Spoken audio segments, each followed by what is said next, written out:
Hey, good afternoon, everybody. Hi. Okay. So for over 30 years, combating gender-based violence has been the cornerstone of President Biden's career. When Joe Biden was growing up, his father used to say to him that the cardinal sin was abuse of power. And that includes a man raising his hand to a woman or a child. When he was a young man and serving as a U.S. Senator, he saw how society looked away from violence against women. Few police departments had special victims unit. Many states had laws on the books that protected the abusers rather than the victims. More often than not, marital rape wasn't considered a crime. There was no national hotline to call. Women's shelters were referred to as indoctrination centers. All of this was completely unacceptable to Joe Biden. It's why in 1990, then Senator Biden wrote the landmark legislation, the Violence Against Women Act, VAWA, to protect women from domestic violence, stalking, and sexual assault. But we knew that wasn't enough. So as chairman, or he knew that wasn't enough. So as chairman of the Senate Judiciary Committee, he held public hearings on violence against women where courageous survivors shared stories of horrific violence. And his committee published groundbreaking reports on the impact of violence against women, documenting this tragedy in a way that policymakers could not ignore. It took years of building awareness, legislative expertise, and perseverance by Senator Biden, by then Senator Biden, in 1994. VAWA passed Congress. For decades, he has worked across the aisle to strengthen it. As president, he continued to expand his signature legislation, using every legislative and administrative avenue to address gender-based violence during his presidency. And today, to keep building on his proudest legislative achievement, Joe Biden is announcing new actions to combat gender-based violence. A total of more than $690 million in new funds to support survivors of gender-based violence, guidance on new protections to meet the housing needs of survivors of domestic violence, sexual violence, dating violence, and stalking, a new National Resource Center on cyber crimes against individuals to help law enforcement and community-based organizations prevent, enforce, and prosecute cyber crimes. New private sector commitments to take on the non-consensual sharing of intimate images and cyber crimes against individuals, and new actions to support law enforcement in removing guns from domestic abusers. The president is proud that between 1993 and 2022, annual domestic violence rates dropped by 67%, and the rate of rapes and sexual assault declined by 56%. It is one of the reasons why Joe Biden calls it his proudest legislative achievement. But he knows there is more work to do, so it is why today his new actions are so important. As the president said, and I quote, "Today, as we mark 3 decades since we passed into law the Violence Against Women Act, we celebrate our progress while recommitting to the work ahead." Also, the president and his senior team are closely monitoring the impacts of Francine as it moves through to the southern United States.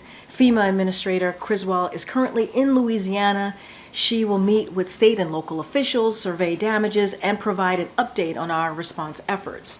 Before Francine made landfall, the president approved Governor Landry's of Louisiana's request for an emergency declaration, which unlocked federal assistance to help support life-saving and life-sustaining efforts. Over 700 federal personnel, including 128 urban search and rescue personnel, are in Louisiana and ready to support any emergency response requests from the state. FEMA has also pre-positioned more than 750,000 meals, 1.2 million liters of water to support the needs of survivors. We continue to encourage those who are in the path of Francine to stay alert Visit ready.gov for tips on how to stay safe and follow the recommendations of state and local officials. The Biden-Harris administration stands ready to provide additional support to impacted areas as necessary. And as I'm sure you guys already have heard this, but over the course of this administration and during his time as vice president, President Biden's approach to foreign policy in the Western Hemisphere has been based on his belief that democracy is fundamentally vital for sustained economic prosperity and security. Now, Venezuela is no exception, and the blatant electoral fraud following the July 28 presidential elections must continue to be condemned, and those obstructing democracy held accountable. And that is why, to that end, today we took two important actions to hold Nicolas Maduro and his cronies accountable for their blatant electoral fraud, obstruction of a competitive and inclusive election, and violation of the civil and human rights of the people. First, the Department of Treasury sanctioned 16 Maduro-affiliated officials. Second, the Department of State imposed new visa restrictions on a significant number of Maduro-aligned officials who have undermined the electoral process in Venezuela and are responsible for acts of repression. To date, the U.S. government has sanctioned over 140 current or former Venezuelan officials and taken steps to impose visa restrictions on nearly 2,000 individuals. The United States does not stand alone here in expressing our concerns with Maduro's anti-democratic actions. This morning at the UN headquarters in New York, we stood beside Panama and more than 50 other countries from across the region and globe to express our continued commitment to Venezuelan-led democratic norms, as well as our deep concern with the politically motivated arrest warrant issued by Venezuelan authorities, Edmund Gonzalez Urrutia. The United States will continue to work with our international partners to encourage Venezuelan-led constructive and inclusive dialogue to restore democratic norms, ensure Maduro and his representatives are held accountable for their actions, and support the people's aspirations for democracy and a more prosperous future. In the meantime, we cannot stand by while Maduro and his representatives blatantly commit electoral fraud and use violent, indiscriminate repression to silence opposition to Maduro's rule, hence our actions today. At the beginning of this administration, President Biden made the decision to take the Quad to the leader level, and next weekend, President Biden will host the 4th in-person Quad Leaders Summit in Wilmington, Delaware. The President looks forward to welcoming Prime Minister of Australia, Prime Minister of India, and the Prime Minister of Japan. This will be President Biden's first time hosting foreign leaders in Wilmington as president, a reflection of his deep personal relationships with each of the Quad leaders and the importance of the Quad to all of our countries.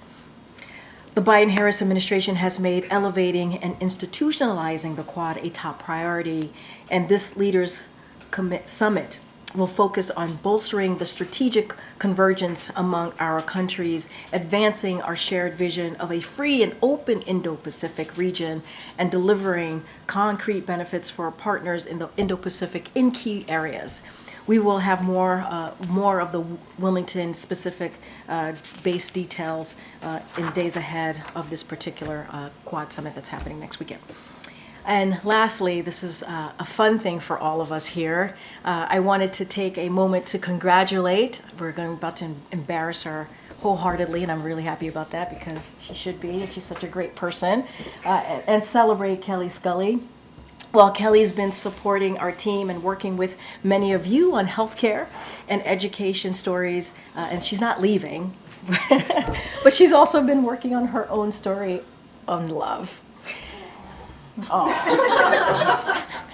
I didn't know how I was going to deliver that one.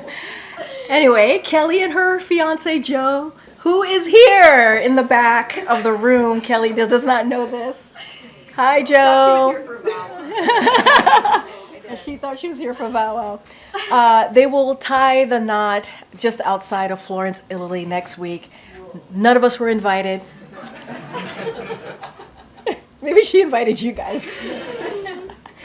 But I'm so proud that Kelly was able to find love, and she is the fourth the fourth spokesperson in the Biden-Harris press office to get married during his term. So maybe I should take some credit for that. I don't know, but maybe, probably not.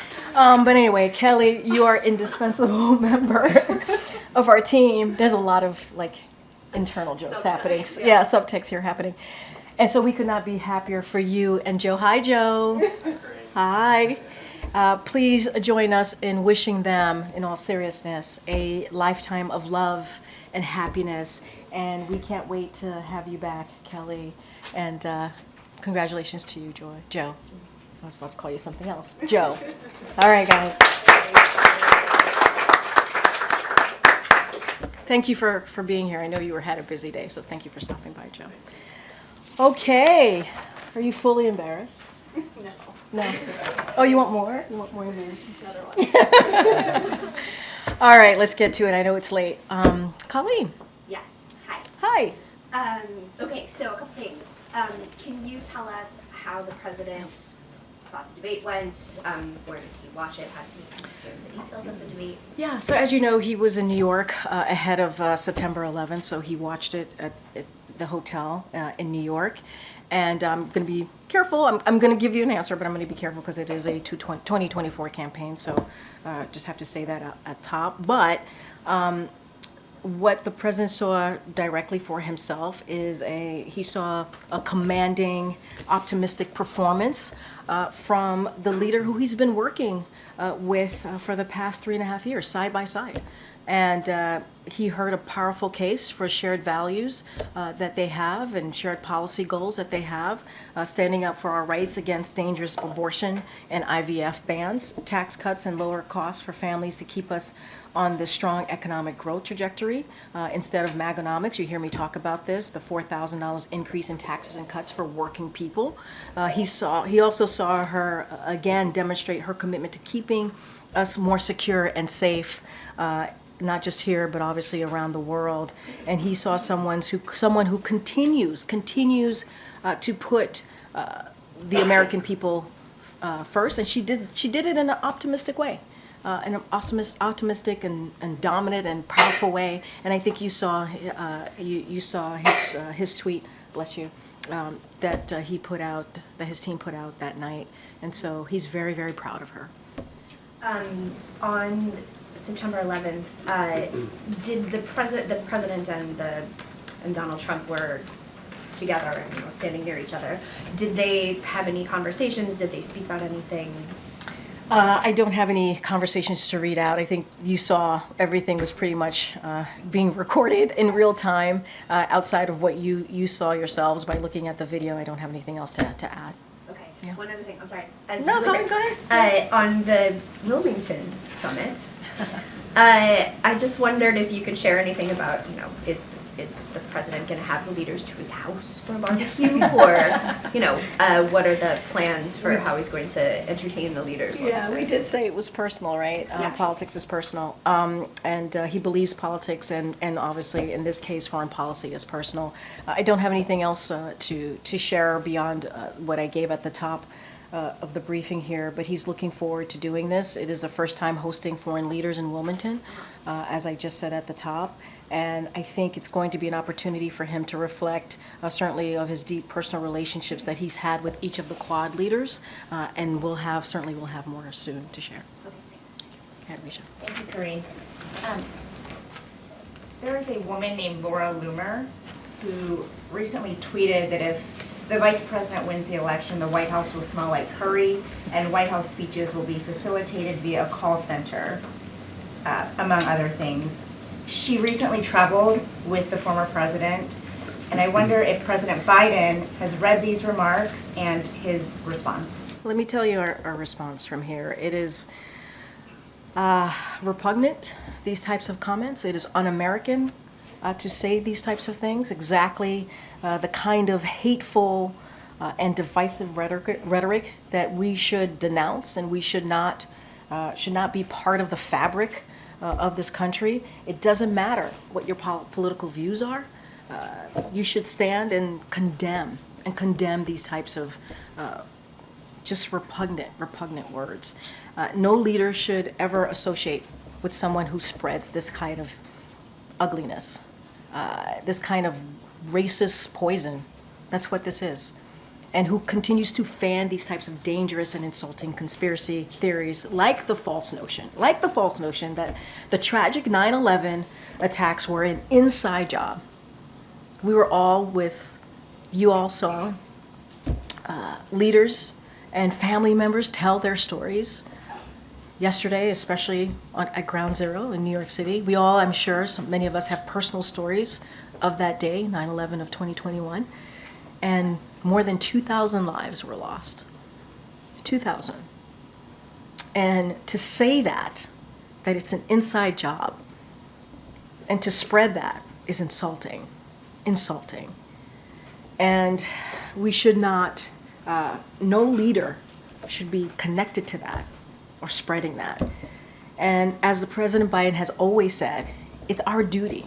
It is our duty as Americans to give hate no safe harbor, and to bring the country together around our shared values, and to recognize and appreciate the unique strength that our diversity gives us as a nation. He says this all the time.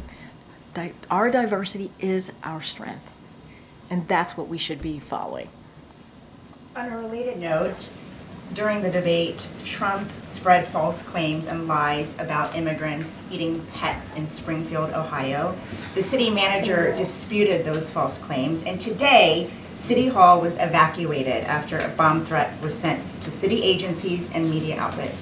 Does President Biden believe Trump's words and rhetoric contributed to those threats today? So look, I want to be super mindful. We are aware of the reports of a bombing threat, as you just stated, in Springfield, Ohio. At City Hall, local police obviously is investigating the situation, and we encourage everyone to follow the public safety guidance. I don't want to speculate from here the source of the bomb threat, but I do want to take a step back. I think it's important that all of us take a step back here. And just lean on the facts here. The Springfield, Ohio Police Department has debunked this very bizarre and very hateful smear that's out there. It is what is happening here is an attempt to tear apart communities and disrespect. Let's not forget also disrespecting law enforcement, and that is the opposite of what our country deserves. It is undignified and an insult to all of us as Americans, not just one community, but to all of us as Americans. And it is spreading filth that makes the lives of the communities that are being smeared here, it puts their lives in danger. And it is just hate speech. That's what it is. And some of the news organizations here have reported that some Haitian immigrants are fearing for their safety right now because of a result of conspiracy theory. This is what this is.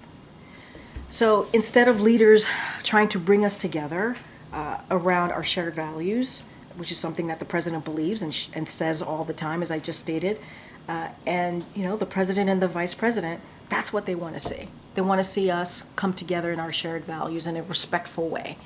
And I will say one more thing, and I think if you guys could hear me out for 1 second, like maybe we should not have leaders who fall for fake internet conspiracy theories. We should think about that. Maybe we should not have leaders who do that. Our country deserves better. Okay. Thanks. A follow-up there. Any message from the White House specifically to the residents of Springfield, Ohio? Because of the bomb threat, or And all that's been going on social media, and the conversation around it, how the city managers had to reply. yeah. Well, we certainly appreciate the Springfield, Ohio Department Police debunking this. This again, very bizarre, hateful smear, and that is something that we appreciate. We should continue to come together as a country. We should not be tearing our communities apart. I'm sure that the community is dealing with a lot of incoming on this. It's unfortunate. And certainly not, I can't speak to the bomb threats and get behind that. There's an investigation that the local police are looking into. But we appreciate certainly the Ohio Police Department coming out right away in Springfield and saying, this is false, this is not true, debunking this hateful, very hateful smear. I wanted to ask you actually about another one from the debate. Former President Trump refused to say plainly whether he wanted Ukraine to win the war. Has the White House fielded any calls from allies about this, what this could mean if he wins, a change in U.S. policy? Has it impacted any of the White House's work with counterparts in Ukraine? So here's what I'm going to say. Look, I'm not going to answer specifically to what happened at the debate. What I will say is President Biden is president right now. And you have seen what he has done over the last more than 3.5 years. And he's always made sure that when it comes to foreign policy, we have diplomatic conversations. We try to rebuild those relationships that were pretty much soured by the last administration. We saw what the last administration did to our relationships across the globe. And as it relates to Ukraine and the war that they're fighting because of Russia's aggression, you've seen the president's continued commitment to making sure that Ukraine has everything that they need to fight for their democracy, to fight for their freedom.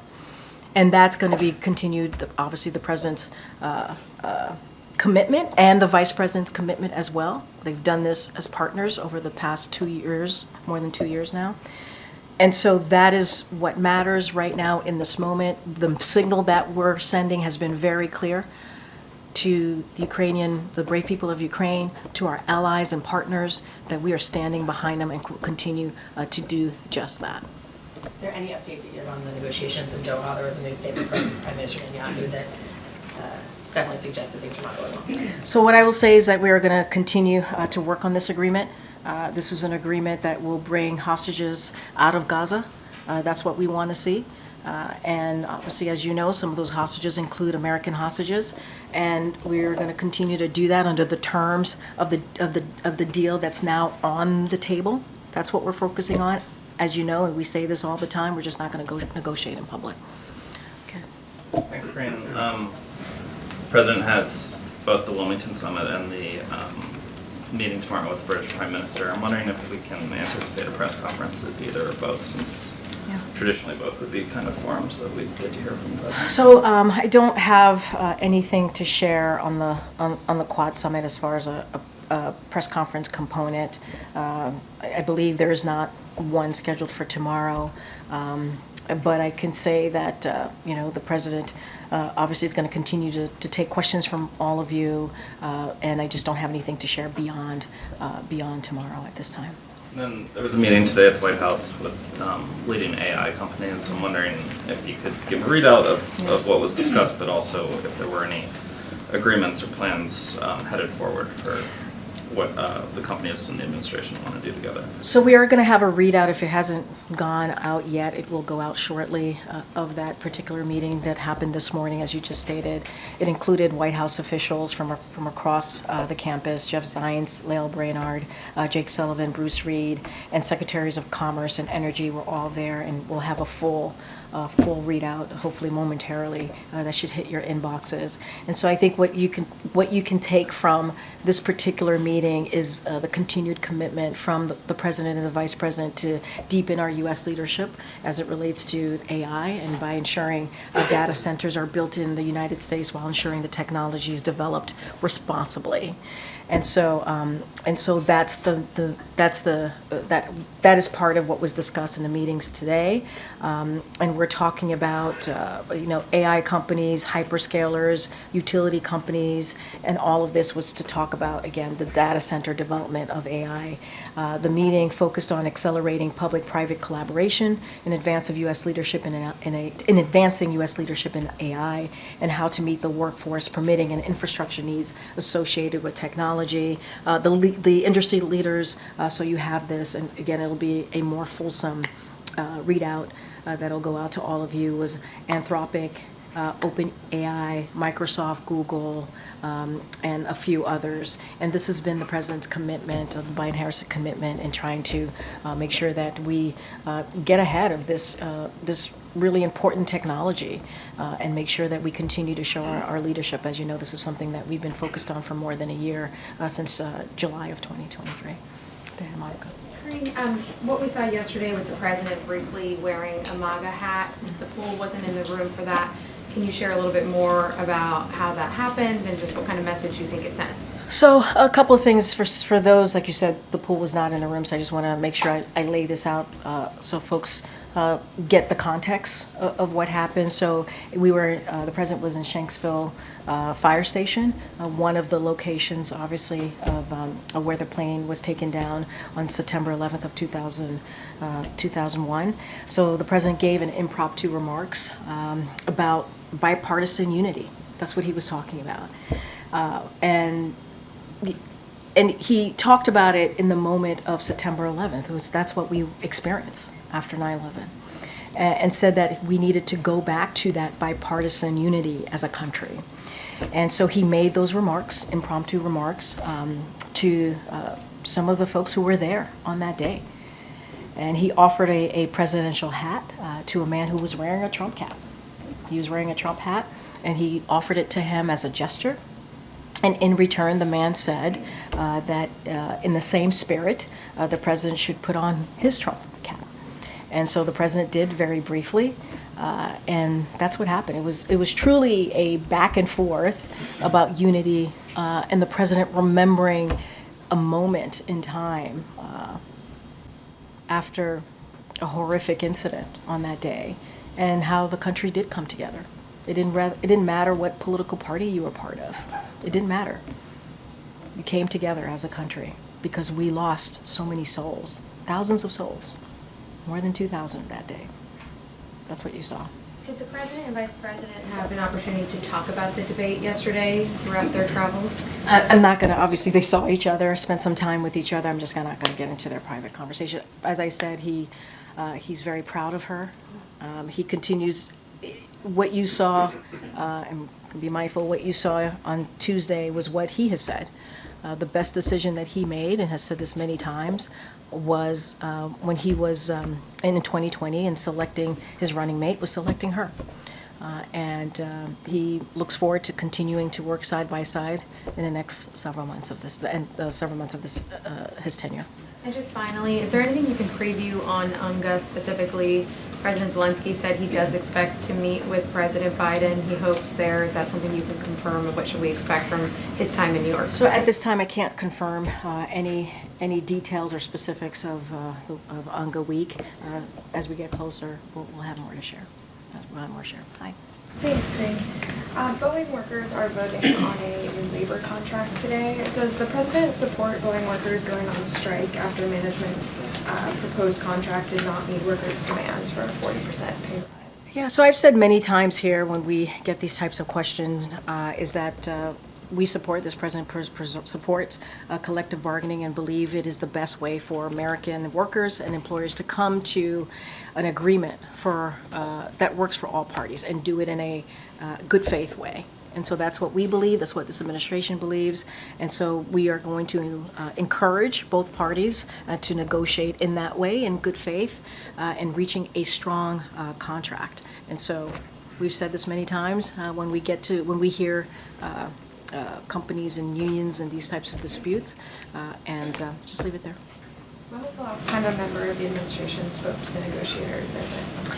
I will say that the administration are definitely in touch with the parties, which is not unusual, something that we have done many times before. And again, we continue to believe that the collective bargaining is the best way to reach a solution here for all parties involved, as long as it's done in good faith. If I could add one more. Dozens of state and local election officials raised concerns this week about the Postal Service's ability to get ballots delivered on time. Can you elaborate on what the administration is doing to ensure that the USPS is going to be able to get ballots? So I would refer you to the USPS on this one. Obviously, the president thinks it's incredibly important. Voting is a sacred right, and it should be something that Americans are able to do that and capable and able to make sure they're able to access that important sacred right. That's one of the reasons why very early on in his administration he signed an executive order to make it easier for people to be able to cast their votes. I would refer you to the U.S. Postal Service on specifics on that.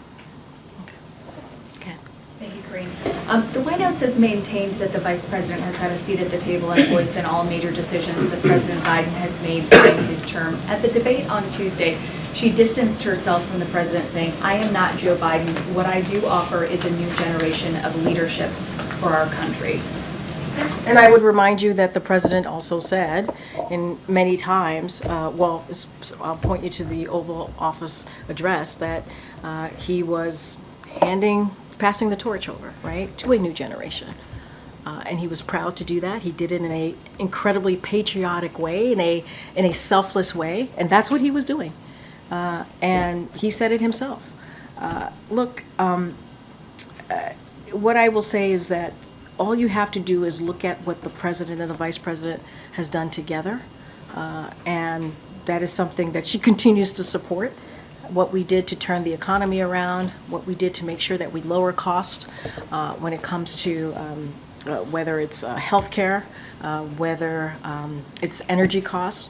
She was the deciding vote on the Inflation Reduction Act that mattered. That is, now Medicare is able to be able to negotiate with Big Pharma. We beat Big Pharma, and so she was able to lay out her agenda with the President's supports. We believe they have a shared agenda. That's what we heard. That's what we saw from this Vice President, and I'm again going to be really mindful on saying going too much into the debate, but I can speak to the. But you do believe that she shares responsibility for the agenda of this administration? Yeah, but I mean, yes, they are partners in this. She is a critical partner in what we have been able to do over the last 4 years. But we cannot forget what they inherited going in, right? We can't forget an economy that was in a tailspin. COVID was taking over. More than 3,000 people are dying each day. There was no comprehensive plan on how to deal with COVID. This president and this vice president got to work and put shots in arms and checks in pockets. That matters. And on the optics of the last couple of days, President Biden has made a personal decision when he has encountered former President Trump not to share a handshake with him, which Vice President Harris did twice in the span of 24 hours. Does he agree with that decision? Does he believe that was... She's her own person. The vice president is her own person. She's allowed to do what she feels is the best thing to do. I cannot speak for how she engages with the former president. She's her own person. And the president has his reasons. I'll leave it there. Quickly, just a clarification on the president's comments on Ukraine. He said earlier this week when asked about the possibility to change the policy for Ukraine to use long-range weapons into Russia, he said we're working on it. A U.S. official later clarified that there was no change in policy.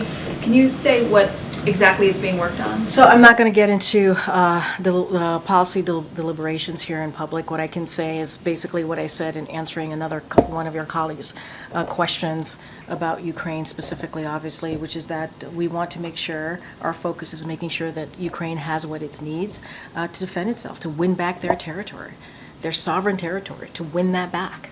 And so that's what our focus is, and that's what we're going to continue to do. We have shown, and this president has shown and continues to show, a tremendous amount of support for Ukraine.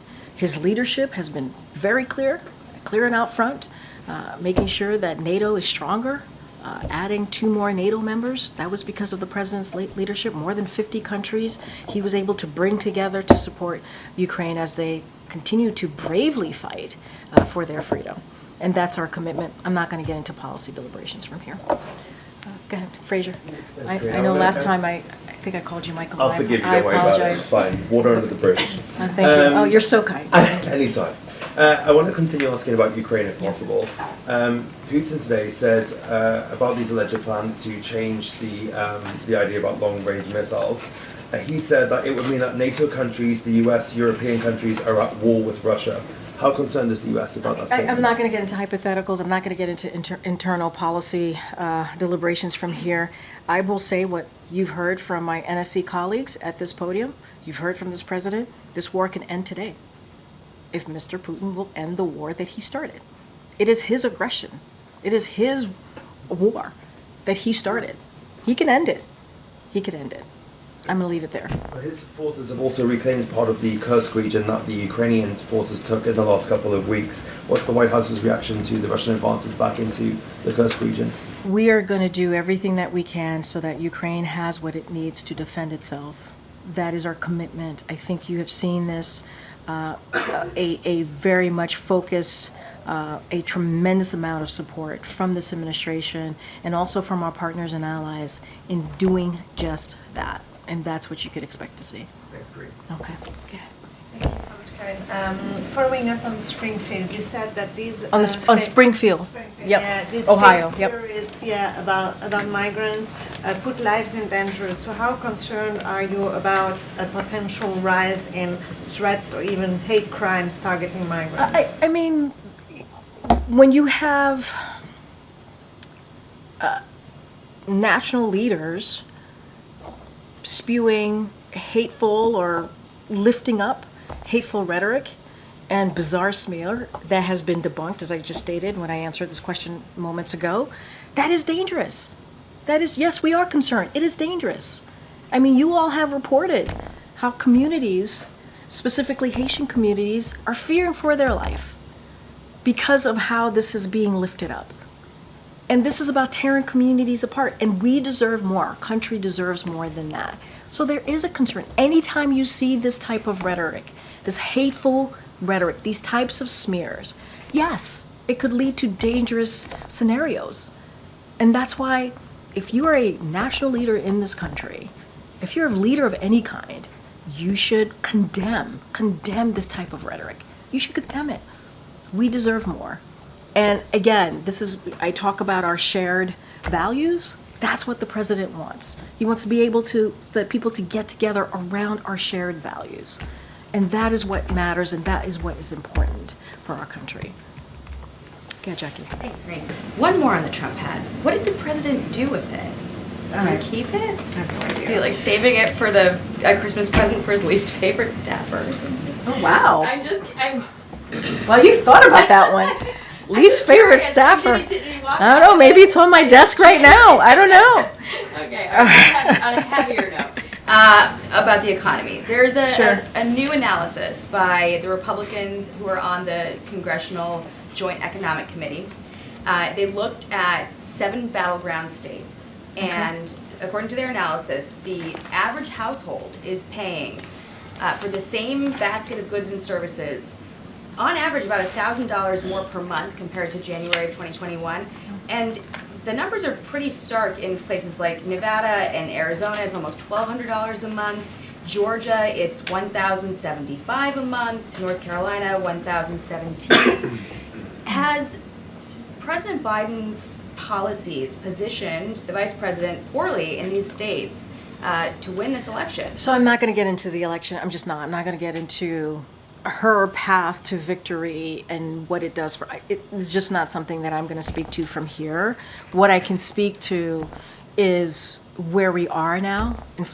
Core inflation has gone down. That is important to note because of the work that they've been able to do. You see gas prices going down almost 50%. That's important. You see wages are rising faster than prices are. Nearly 16 million jobs created.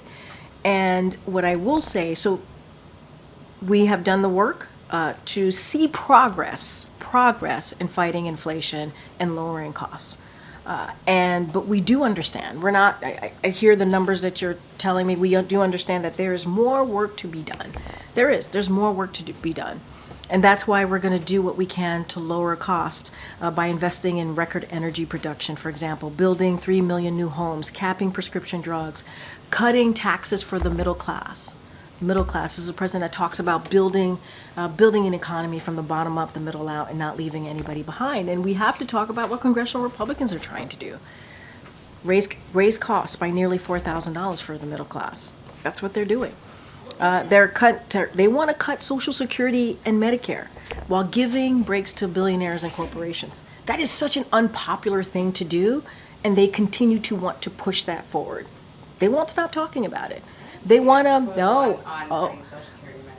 We went through all of that. yes, we did. We this went was a in the midterms. We went through Right, all of yeah. it. We saw flyers and plans from leaders of the Senate Senate Republicans. We saw that. We saw the back and forth with the president at two State of the Unions, where certainly he pushed back on that and made them say that's not what they wanted to do, but that's what they were saying they wanted to do. They wanted to cut Social Security and Medicare. They've been very clear. This is not just the last 3.5 years. This has been for some time now. And they want to get rid of the Inflation Reduction Act that none of them, by the way, voted for, that beats Big Pharma. They want to get rid of that. That's going to lower cost for Americans. We're talking about important drugs, cancer drugs, diabetes. We're talking about capping insulin at $35 a month for seniors that pay more than $400 a month. Brainer say that we've turned the page on inflation, but American families aren't feeling that, to the point where the vice president didn't even directly answer the question in the debate. Do you believe that Americans feel they're better off than 4 years ago? Look, we have made progress in fighting inflation. That is something that we have seen from the numbers, from the data. That is a true, in truth, right? I believe that the VP highlighted on how we are better off, on how off now, as well as her plans to build on that progress. That is something that she talked about. How are we going to build on that progress? And you know, I said this moments ago. We can't forget what this administration inherited. An economy that was in a tailspin. That's what we inherited. It was paralyzed because the former president did nothing during one of the once-in-a-century pandemic. He did nothing. Donald Trump did nothing. We took action and now our economy is stronger than ever. We're out competing China. That's something that we did. Let's not forget when we took over, violent crime we saw violent crime, murder at its highest in the former president's last year. And now it's at a 50-year low because of the work that we did. And it started with the American Rescue Plan. Again, no Republicans voted for it. They didn't want to vote for something that had money for local communities, local police enforcement to actually have the funding they needed to get more police officers. They didn't vote it. Just say yes to that question. You're going to have to speak directly to her team. What I saw is she laid out how to build on the progress that we've made. That's what we saw. That's what she's talking about. That's what she talks about. Building on the progress that we have made. We had to fix what the Trump administration did. Okay. Thank you, Karine. Israel's UN mission said today that the 6 UNRWA workers that were killed at the IDF strike yesterday at the UN school and shelter were members of Hamas. The UN is neither confirming nor denying this. I was hoping you could give us the US position on whether they are indeed Hamas members. Has Israel shared any evidence that they are members of Hamas? So what I can say is obviously we're aware of the IDF strike in Gaza. And we are indeed concerned about, there are reports of civilian casualties, so we are concerned about that. We're in touch with our Israeli counterparts to get more information in what happened. As you just said, IDF said they were targeting Hamas officials, including those who were directly involved with the horrific attacks that we saw on October 7th. And so we've been clear that Israel has a right and responsibility to go after Hamas, but we also have been clear that Israel must do this in a way that there is precaution, in a way that we protect, do everything that they do to protect more civilian lives. And so this is especially the case in declared humanitarian zones in Gaza, and that is something that we want to see. And so we're having certainly conversations about that. We mourn, and you hear us say this all the time. every Palestinian civilian lost in this conflict, including children, and far too many lives have been lost and continue to be killed and wounded. And so we're having those conversations with our Israeli counterparts. You don't have a position. I'm not. right now. I don't have a. I know the question about you're asking me about specifically about Hamas leaders, officials. I'm not going to speak to that. What I can say is we're in direct conversation with our Israeli counterparts. And moving on, still on the Middle East, is the administration involved in bringing the remains of Turkish-American Ayşenur Ege, who was killed by IDF in the West Bank? Is the administration involved in bringing her remains back to Turkey? And how do you respond to Turkish anger, both from the government and the citizens, to President Biden calling the shooting, quote, an accident? So let me just say that what the family and her loved ones, Ayşenur's loved ones are going through right now is unimaginable. And I can't imagine the pain that they're going through with losing a child, a loved one. And their loss has certainly been on the president's mind. And so you saw the president release a statement on her death. And the president said there must be a full accountability. Her killing was indeed an outrage.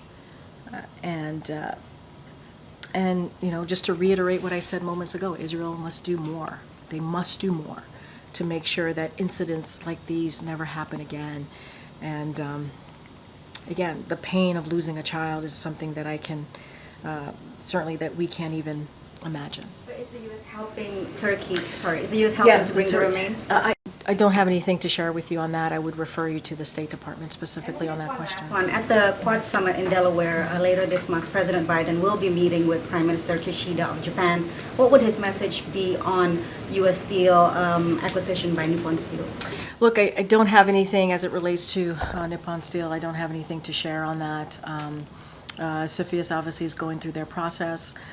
When they share their end of the process report, that they do that, they'll do that to for the president. Then the president will make obviously a decision. I just don't have anything to share. There's no news to be made at this time, and the process continues. Yeah, Sure. Go ahead, Nadia. Thanks. The statement that the president released yesterday described the killing of Ayşenur as a tragic error. I'm just wondering how the White House came to this conclusion, considering that she was shot by a sniper into a bullet in the head, as execution style. The Washington Post did an investigation. It showed that she was shot 20 minutes after the clash had ended, and all the protesters has moved from the main road. So how did you come to this conclusion? It was an error. And I want to say, like, her killing was an outrage and should have never have happened. It should have never happened. That's what the president believes. It should have never have happened. I'm aware, to answer your question, I'm aware of the analysis, the various analyses that are out there and have been published, aware of it. And as we have said, we're going to continue to stay in close touch with the Israeli and the Palestinian authorities regarding the circumstances that led to Ayşenur's death. We're going to continue to have those conversations. And the president has been clear. He has been clear as well that there needs to be full accountability as well. We need to see full accountability here. But in all the previous incidents, whether it's Palestinian civilians or even Israelis, hostages who were carrying white flag and shot by the IDF, or American citizens, whether it's Shireen Abu Akleh or Ayşenur or others, is the White House satisfied that Israel ever came to you and they found actually the people who did it responsible and they held accountable? Are you satisfied with all this investigation? I'm not going to go into every investigation. I hear you, but I'm not going to do that. This should have never happened. This awful killing should have never happened. It's an outrage. And just to what the president was referring to, and we've said this, is that the initial findings that were released by IDF, and it was also briefed, they also briefed the U.S. government on this. And so, look, the president also said there must be full accountability to what happened, and that's what we want to see. Red Cross workers were killed in Ukraine today. Go ahead. I just wondered, why has the president not spoken with her members of her family who've said that they've been interested in hearing from him? Yeah. Yes, we're aware of that. U.S. officials have been in touch with the family members, and so we are working on additional calls. I don't have anything to share outside of that. Are those with the president? I mean, is he going? We are is he working on planning? additional calls, and I just don't have to share anything else to share beyond that. Corinne, three Red Go ahead, Cross Karen. Go workers- ahead, Karen. Can I- January 6th is going to be designated a national special security event by DHS and the Secret Service, which makes the counting certification of the electoral votes the highest security designation the federal government makes available. We've heard the president give many speeches talking very passionately about what happened on January 6th. Back in 2021, but what does it say now that something that is a routine part of the election process is now getting this level of a security designation? So, and you're right, this president has spoken very passionately about January 6th and what happened on that day and how it was an attack on our democracy. He has shared his views, and he's also said the importance of making sure that never happens again. He has said that many times, again, in an impassionate, powerful way. I would, as it relates to this designation, this is something that DHS and Secret Service, they can speak specifically to this designation. They made this designation, so don't want to get ahead of them. But you're right, the president's spoken powerfully about this. He's been very clear that this cannot happen again, and we know. Look at 2022, the elections from 2022. We know that Americans care about their democracy. They care about their freedoms. And that's where majority of Americans are. But I'm not going to get into specifics of the of what we heard from DHS and Secret Service today. Okay, Jared. Three Red Cross workers killed. UN Ambassador Linda Thomas-Greenfield announced that the U.S. is backing up 2 permanent African seats on the UN Security Council. What more can the White House share about the importance of this and what insight and leadership Africa can provide to advancing international peace and security?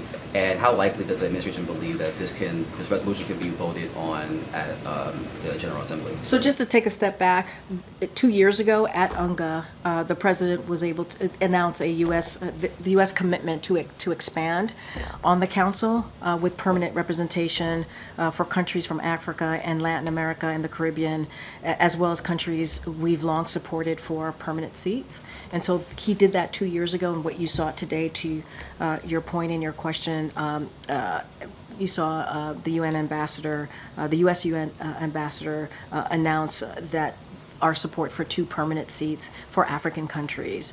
And that's something that African leaders called for. And certainly, obviously, this is something that the president supported. So it shows, I believe, our commitment, the U.S.'s commitment to supporting reforms to the Security Council. I think that's how you should see this and view this. And by doing that, it makes the Security Council more effective. You have representation and more credible. And so any specifics beyond that, I would have to refer you to the State Department. But this is a commitment that you saw from this president 2 years ago coming at UNGA back then. Question. The venture capital firm, the Fearless Fund, closed its grant program for Black women-owned businesses to settle a lawsuit that claimed that the grant was discriminatory. Doing so avoided it going to the Supreme Court that could have ruled in having implications for race-based initiatives in the private sector. Does the White House have any reaction to this decision, this lawsuit? So, anything specific to the litigation, it's an ongoing litigation. I would have to refer to Department of Justice. But I will say, and this is something I think I said moments ago, and the president has said, I'm just repeating what the president has said many, many times during this administration, that diversity is our greatest strength. And that is important. You see that in the policies that the Biden-Harris has moved forward. You've seen that whether it is schools or our militaries or our businesses, even in government.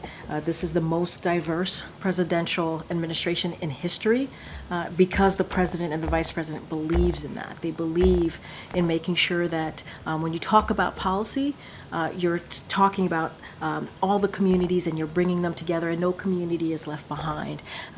This is an ongoing litigation that I can't speak to. That's something for DOJ not to speak to. I know I have to get going. The 3 Red Cross Yeah. workers killed in Ukraine today. Can you Go address ahead, that? Ed. Go ahead, Ed. Thanks, Karine. I want to ask you about the new census data that came out. It shows that childhood poverty went to 13.7%. It's more than double childhood poverty in 2021. So why aren't things getting better with all the programs and the money that's been spent or signed into law under the Biden-Harris administration?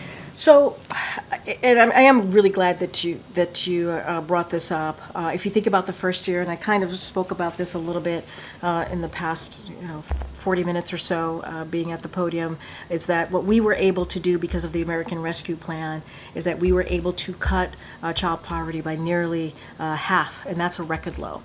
And that's because we were able to expand on the child tax credit. And again, the American Rescue Plan, not one Republican voted for that plan. Not one. Especially if you just think back what was going on during that time. And they decided not to vote for it. Again, economy was in a tailspin.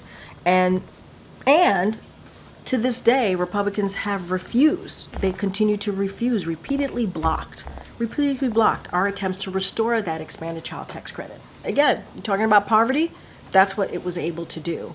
And what it did is lift millions of children out of poverty. And this just happened as recently as last month. Senate Republicans blocked a bipartisan bill to expand the child tax cut. So we can build on what we were able to do the first year. Republicans are getting in the way. They're getting in the way. But we had $904 billion in non-defense spending in 2024, and you're telling me that only the child tax credit is the way to fix child poverty? We saw what passing the American Rescue Plan, which expanded the child tax credit within it, was a provision. It was part of the American Rescue Plan, and because we were able to expand the child tax credit, the data showed that child poverty was cut down by nearly half. And one of the ways, obviously, when you see that, what you want to do is continue to expand the child tax credit. That's what Democrats wanted to do. That's what Republicans don't want to do. That's what the president wanted to do. If you see something that works, as a legislator, don't you want to continue it? Don't you want to continue something that works? They got in the way. So if you're talking about child poverty, we know how to deal with it, and they refuse to move forward with it. They refuse to move with the legislation that they just blocked just last month. On another subject, the Treasury monthly statement came out today, and it showed that we still have a deficit. We're going to have a deficit of $1.9 trillion this year. The focus on the president and the vice president has been raising taxes. They want to raise taxes on corporations and others, and spending on programs. What's the plan for the debt? So, we got to step back here for a second. The last administration increased the debt by a record $8 trillion. I hope you wrote about that. They didn't sign a single law to reduce the deficit. I hope you wrote about that.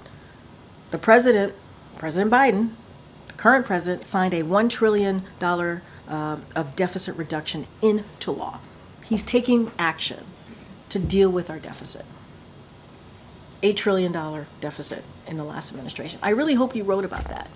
And his budget would lower the deficit by another $3 trillion by making millionaires and biggest corporations pay their fair share. To your question, that's what it would do. Cutting spending on special interests. That's what he wants to do. Republicans want to, again, they want to increase the deficit by expanding the Trump tax cut, which would cost $5 trillion. That's what they want to do. So I really hope you wrote about, in the past, what the Trump administration did when it came to the deficit and what we've had to deal with and fix. And every question that you ask me, I mean, there's some irony. Every question that you ask me is something that we're trying to fix and Republicans get in the way of. Literally, every question that you ask me. I'm talking about the debt. The actual deficit spending is still deficit spending. How do we reduce the debt? And I'm telling you what the president has done. $1 trillion is not a small number in signing a legislation to deal with the deficit. Now, $8 trillion, a record number in debt. That's what the Trump administration did. I'll see you guys tomorrow. Thank you. Is the president aware of the